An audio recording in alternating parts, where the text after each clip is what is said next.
কি আমাকে এই কারণে বিয়ে করছো? আর এটা তো নর্মাল বিষয়। জন্য অনেক টাইম আছে, এখন আমার মন চাচ্ছে না। আমার মনে কি কোনো দাম নাই? আরে কি আশ্চর্য, তুই এভাবে চলে যাচ্ছিস কেন? এই তুই কি করে কারে করতেছস? তুই এরকম করতেছস কেন? কি সমস্যা? ছাড়। তুই ভুলে গেছিস যে আজকে আমাদের বিয়ে হয়েছে? সমস্যা কি? সমস্যা কিসের কিসের সমস্যা? কোনো সমস্যা নাই। অনেক রাত হয়েছে, তাড়াতাড়ি বাড়িতে চলে যান। জি স্যার, দোয়া করবেন স্যার আমাদের জন্য। চলেন কোথায়? থানায়। আস্তে কথা বলেন না, মানে আপনি কি চাইতেছেন এখন? ডিভোর্স। আমি ওর ডিভোর্স দিব। আপনি কি অতুলের মামা বলতেছেন? হ্যাঁ, আমি আসাদ সাহেব বলছি। আপনি কে? আমি ওসি। আপনি যে কি ওই যে অতুল আর অতুলের বউ বর্তমানে থানায় আছে, আপনি কি একটু আসতে পারবেন? কি আমার ভাগনা থানায়? কি করতেছেন আপনারা? আপনি চুপ থাকেন। চলো আপনাকে খাইতে দেন। এগুলো তো আমার খাবার, আমি আনায় রাখছি। ডিউটি করে তো বাসায় যেতে পারি না, আমি খামো এটা। দূর মিয়া। কইছিস চুপ থাকতে? আপনার ভাতিজি আর ভাতিজি জামাই দুজন থানায় আছে, আপনার একটু আশা লাগবে যে। আপনি ওই পাগলটাকে ধরেছেন?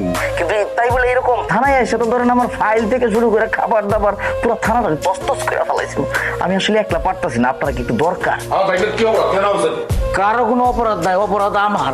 আমি আনছিলাম, ওরা ঝগড়া করতেছিল। কিন্তু আইসা দেখেন আমার থানাটা কি করছে। আমার দুপুরের খাবার ছিল, খাবারটা পর্যন্ত খায়া ফেলাইছে। আপনি থানা ধরে নিয়ে আসছেন, কোথায় লুকা রাখছেন? দয়া করে একটু আমার সমস্যাটা বোঝার চেষ্টা করেন। এটা থানা, আদালত না। কোনো সমস্যা? আরে বাবু দাঁড়াও না, আমি আসছি, দাঁড়াও। বলো। কিছু হয়নি, জাস্ট একটু দাঁড়াও, আমি আসছি।